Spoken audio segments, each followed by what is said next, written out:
Aapki ಅದಾಲತ್ನಲ್ಲಿ film star Kajol ಅವರ ಮೇಲಿರುವ ಆರೋಪವೆಂದರೆ ಇವರು ತುಂಬಾ ತರ್ಲೆ ಎಂಬುದು. ಕಾಜೋಲ್ ಅವರೇ, ನಾನು ಕೇಳ್ಪಟ್ಟೆ ಬಾಲ್ಯದಿಂದ ನೀವು ತುಂಬಾ ಚೇಷ್ಟೆ ಮಾಡ್ತಿದ್ರಿ ಮತ್ತೆ ತಾಯಿಯಿಂದ ತುಂಬಾ ಬೈಸ್ಕೊತಾ ಇದ್ರಿ ಅಂತ. ಖಂಡಿತ ಇಲ್ಲ, ಖಂಡಿತ ಇಲ್ಲ. ನಾನಂತೂ ತುಂಬಾನೇ ಅಮಾಯಕ ಹುಡುಗಿಯಾಗಿದ್ದೆ. ಮತ್ತೆ ನನ್ನಮ್ಮ ನನ್ನನ್ನ ಹೂವಿನ ತರ ಸಾಕಿದ್ದಾರೆ. ಖಂಡಿತ ನನ್ಗೆ ಯಾವತ್ತೂ ಬೈಗಳ ಸಿಕ್ಕಿಲ್ಲ. ಅಮ್ಮ ಯಾವತ್ತೂ ನನ್ಗೆ ಬೈದಿಲ್ಲ, ಕೆಟ್ಟ ಕೆಲ್ಸ ನಾನ್ ಮಾಡಿಲ್ಲ. ನಾನೊಂಥರ ಮಾಡೆಲ್ ಚೈಲ್ಡ್. ನನ್ನಮ್ಮ ನನ್ಗೆ ಹೇಳ್ತಾ ಇದ್ರು, ಹಾಯ್ ನಿನ್ಗೂ ಒಬ್ಳು ಮಗಳಿರ್ಬೇಕಿತ್ತು, ನಿನ್ ಥರದವಳೆ ಅಂತ.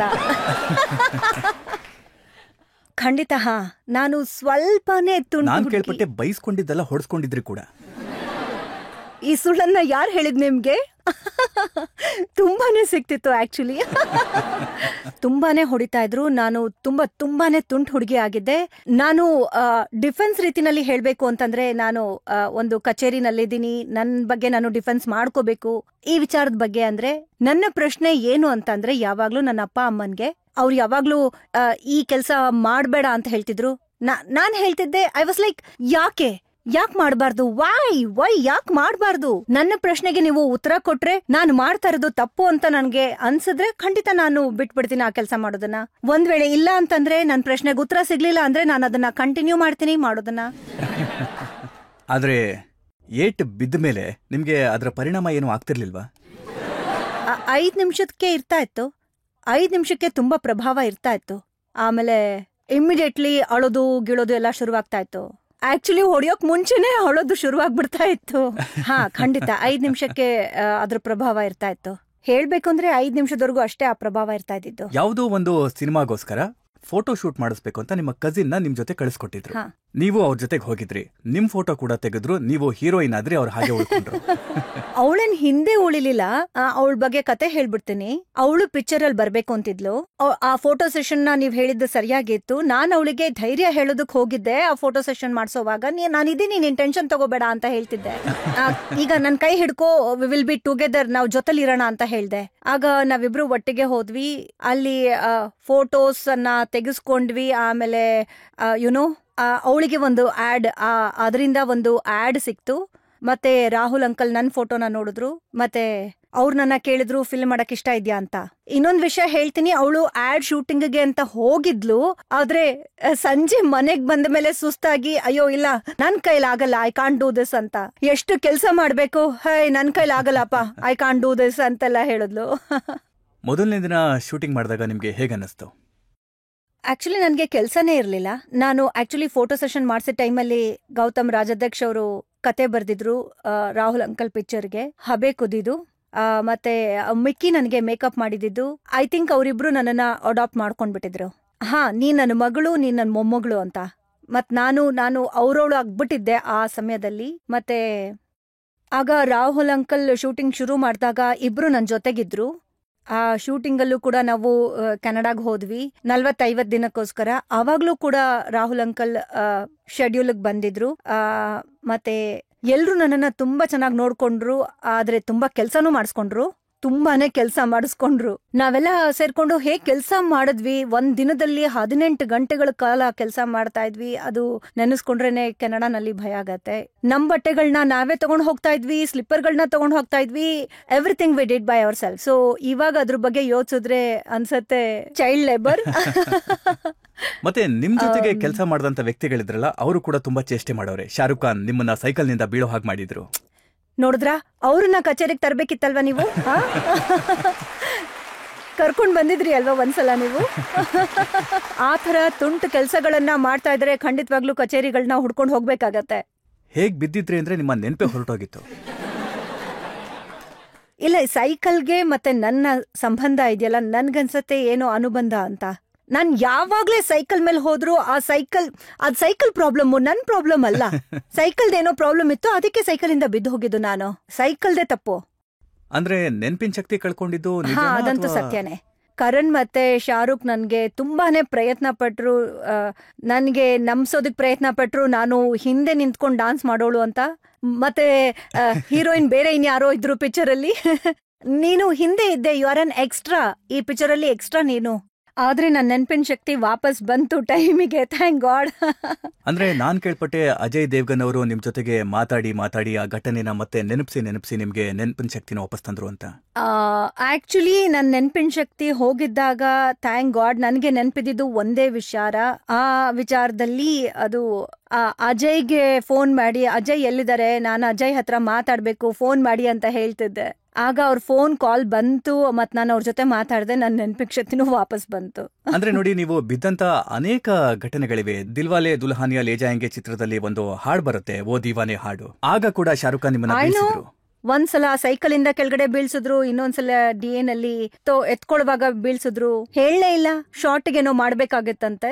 ಬೈಫಾರ ಅವ್ರಿಗೆ ಸೈಡಲ್ ಕರೆದ್ಬಿಟ್ಟು ಹೇಳಿದ್ರಂತೆ, ಅವಳು ಬಂದಾಗ ಇದು ಸ್ಟೆಪ್ಪು, ಅವಳನ್ನ ನೀನ್ ಎತ್ಕೋಬೇಕು, ಹೀಗ್ ಮಾಡಿ. ಮತ್ತೆ ನಾವು ಅವಳಿಗೆ ಹೇಳಿಲ್ಲ, ಯಾಕಂದ್ರೆ ಎಕ್ಸ್ಪ್ರೆಷನ್ಸ್ ಬೇಕು, ರಿಯಲ್ ಎಕ್ಸ್ಪ್ರೆಷನ್ ಬೇಕು. ಮತ್ತೆ ಕಪಾಳಕ್ ಹೊಡಿವಾಗ ರಿಯಲ್ ಎಕ್ಸ್ಪ್ರೆಷನ್ ಸಿಗತ್ತಲ್ಲ ಹಾಗೆ. ಮತ್ತೆ ಇಮಿಡಿಯೇಟ್ಲಿ ಕೆಳಗಡೆ ಬಿದ್ದಾಗ ಆಕ್ಚುಲಿ ಆ ಎಕ್ಸ್ಪ್ರೆಷನ್ ನಿಜವಾಗ್ಲೂ ಜೆನ್ಯೂನ್ ಆಗಿತ್ತು.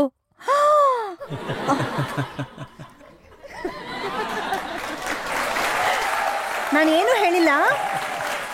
ಮತ್ತೆ ಕುಚ್ ಕುಚ್ ಹೋತಾ ಹೇ ಸಿನಿಮಾದಲ್ಲಿ ನೀವು ಓಡ್ತಾ ಇದ್ರಿ, ಮಳೆ ಸೀನ್ ಇತ್ತು, ರಸ್ತೆ ಒದ್ದೆ ಆಗಿತ್ತು, ಅಲ್ಲೂ ಕೂಡ ಬಿದ್ರಿ. ಎಲ್ಲ ಪೂರ್ತಿ ಒದ್ದೆ ಆಗಿತ್ತು. ಮತ್ತೆ ಐ ಡೋಂಟ್ ನೋ ಇಲ್ಲಿ ಯಾರು ಕಾಟನ್ ಬುಕ್ಸ್ ಅನ್ನ ಓದಿರ್ತಾರೆ, ಕಾಮಿಕ್ಸ್ ಓದಿರ್ತಾರೆ ಅಂತ. ಅದ್ರಲ್ಲಿ ಒಂದು ಡ್ರಾಯಿಂಗ್ ಕಾಣಿಸತ್ತೆ, ಅದ್ರಲ್ಲಿ ಕಾಲ್ ಹಿಂಗ್ ಮೇಲಿರತ್ತೆ, ಧಬಕ್ ಅಂತ ಬಿದ್ದು ಹೋಗತ್ತೆ.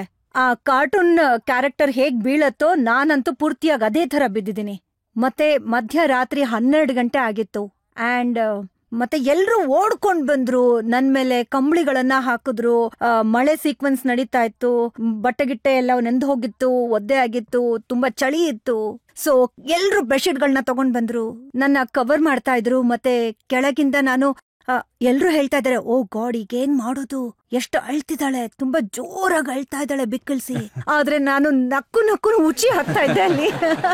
ಆ ಕಂಬಳಿಗಳನ್ನೆಲ್ಲ ತೆಗ್ದಾಗ ನಾನ್ ಅನ್ಕೊಂಡೆ, this can happen only with me, ನನಗ್ ಮಾತ್ರ ಆಗೋಕ್ ಸಾಧ್ಯ. ಈ ಕಾರ್ಟೂನ್ ಕ್ಯಾರೆಕ್ಟರ್ ಫಾಲ್ ಅಂತ ಬೀಳೋದು ನಾನ್ ಮಾತ್ರ ಮಾಡೋಕ್ ಸಾಧ್ಯ. ವಿತೌಟ್ ಅ ಸ್ಟಂಟ್ ಮಾಸ್ಟರ್ ನಾನ್ ಮಾತ್ರ ಮಾಡೋಕ್ ಸಾಧ್ಯ. ನೋಡಿ, ಕರಣ್ ಜೋಹರ್ ಮತ್ತೆ ಶಾರುಖ್ ಖಾನ್ ಅವರು ಒಪ್ಕೊಳ್ತಾರೆ, ನೀವು ಯಾವ ಸೆಟ್ ಅಲ್ಲಿ ಬೀಳ್ತಿರೋ ಆ ಸಿನಿಮಾ ಹಿಟ್ ಆಗುತ್ತೆ ಅಂತ. ಎಂಥ ಭ್ರಮೆ ಇದು.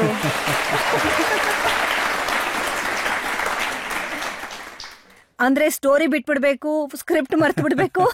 ನಾನ್ ಕೇಳ್ಪಟ್ಟೆ ಸ್ಯಾನ್ ಫ್ರಾನ್ಸಿಸ್ಕೋದಲ್ಲಿ my name is Khan cinema shooting ನಡಿಬೇಕಾದ್ರೆ ಇಡೀ ಶೂಟಿಂಗ್ ಅಲ್ಲಿ ನೀವು ಬಿದ್ದೇ ಇಲ್ವಾ? ಹಾ, ತುಂಬಾ ಟೆನ್ಷನ್ ಆಗಿದ್ರು ಅವರು.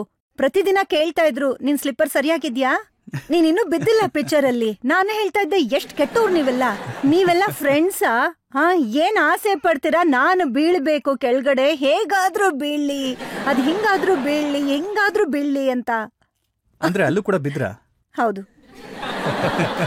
ಮನೆಗ್ ಹೋಗಕ್ 2 ದಿನಕ್ ಮುಂಚೆ ಬಿದ್ದೆ. ಆಗ ಅವ್ರಿಗೆ ಅನ್ನಿಸ್ತು, ನಾನ್ ಖಂಡಿತ ಈ ಮೂವಿ ಪಿಕ್ಚರ್ ಹಿಟ್ ಆಗತ್ತೆ ಅಂತ ಅವ್ರಿಗೆ ಅನ್ನಿಸ್ತು.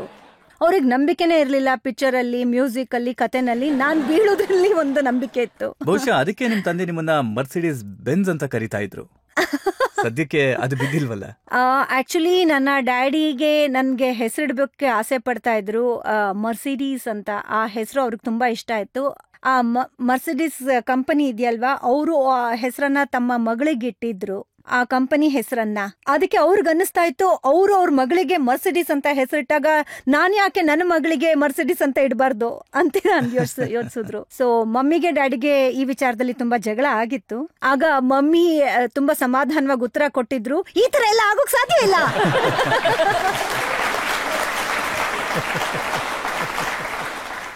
ಸೊ ಇವೆಂಚುಲಿ ಕೊನೆಗೆ ಕಾಜಲ್ ಅಂತ ಹೆಸರಿಟ್ಟು ನಿಮ್ ತಂದೆ ನಿಮ್ಗೋಸ್ಕರ ಹಾಡು ಹಾಡ್ತಿದ್ರ? ಖಂಡಿತ. ನನ್ನ ಡ್ಯಾಡಿ ಆಕ್ಚುಲಿ ನಾನ್ ಮುಂಚೆನೆ ಹೇಳಿದ್ದೆ ನಿಮ್ಗೆ, ನಾನ್ ತುಂಬಾ ಒಳ್ಳೆ ಹುಡುಗಿ ಅಂತ. ನಾನ್ ತುಂಬಾ ಒಳ್ಳೆ ಹುಡುಗಿ ಆಗಿದ್ದೆ, ನಾನ್ ಒಂದು ಕೆಲ್ಸನೂ ಕೆಟ್ಟದ್ ಮಾಡ್ತಾ ಇರ್ಲಿಲ್ಲ. ಅದಕ್ಕೆ ನಮ್ ಡ್ಯಾಡಿ ಹಾಡ್ತಾ ಇದ್ರು, You look like an angel, you walk like an angel, you talk like an angel, but you're the devil in disguise. ಅಂದ್ರೆ ಮ್ಯೂಸಿಕ್ ಪ್ಯಾಷನ್ ಅಲ್ಲಿಂದಾನೇ ಶುರುವಾಗಿತ್ತು ನಿಮ್ಗೆ? ಖಂಡಿತ. ನಾನು ಐ ಥಿಂಕ್ ನಾನು ಚಿಕ್ಕವಳಿದ್ದಾಗ್ಲೂ ನನ್ನ ಡ್ಯಾಡಿ, ನನ್ನ ಮಾಮ, ನಮ್ಮಮ್ಮ, we are all fans of rock and roll, Kishore Kumar. ಅವ್ರದೆಲ್ಲ ಎಷ್ಟು ಸಿನಿಮಾಗಳು ಬರ್ತಿತ್ತೋ, ಅವರ ಸಿನಿಮಾಗಳದು ಅಂದ್ರೆ ಹಾಡುಗಳು. ಆವಾಗ ಕ್ಯಾಸೆಟ್ ಅಲ್ಲಿ ಬರ್ತಾ ಇತ್ತು. ಅದ್ರ ಬಗ್ಗೆ ಯಾರು ಗೊತ್ತಿದ್ಯೋ ಏನೋ ಗೊತ್ತಿಲ್ಲ ಇವಾಗ, ಕ್ಯಾಸೆಟ್ ಅಂದ್ರೆ ಏನು ಅಂತ. ಯಾರ ಹತ್ರ ಆದ್ರೂ ಕ್ಯಾಸೆಟ್ ಪ್ಲೇಯರ್ ಇದೆಯೋ ಇಲ್ವೋ ಗೊತ್ತಿಲ್ಲ, ಆಗ ಕ್ಯಾಸೆಟ್ ಇರ್ತಾ ಇತ್ತು.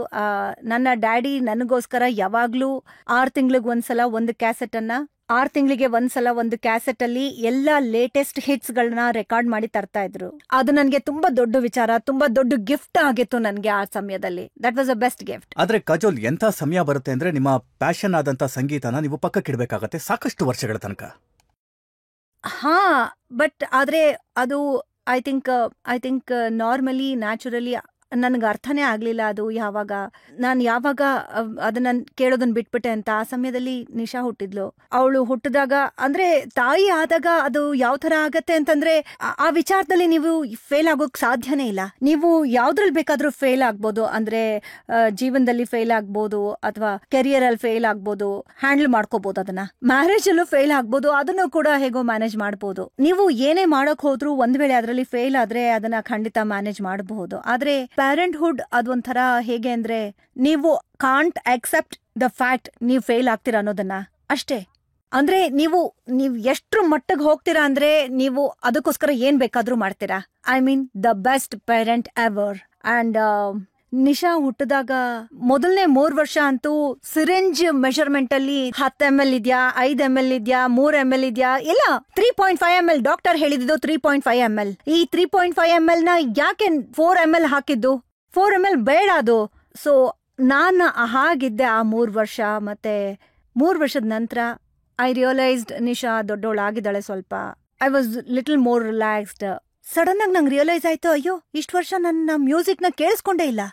ನನ್ನ ಎಲ್ಲ ಕ್ಯಾಸೆಟ್ಗಳೆಲ್ಲೂ ಹೋಯ್ತು, ಸಿಡಿಗಳೆಲ್ಲ ಹೋಯ್ತು, ನನ್ಗೆ ಅರ್ಥನೇ ಆಗ್ಲಿಲ್ಲ. ಅಂಡ್ ನಂಗೆ ರಿಯಲೈಸ್ ಆಯ್ತು, ನಾನು ಟೇಪ್ ರೆಕಾರ್ಡ್ನ ಆನೇ ಮಾಡಿಲ್ಲ, ಟಿವಿನಂತೂ ಮುಟ್ಟೇ ಇಲ್ಲ ನಾನು ನನ್ನ ಮ್ಯೂಸಿಕ್ ಅನ್ನ ಕೇಳೋದಿಕ್ಕೆ.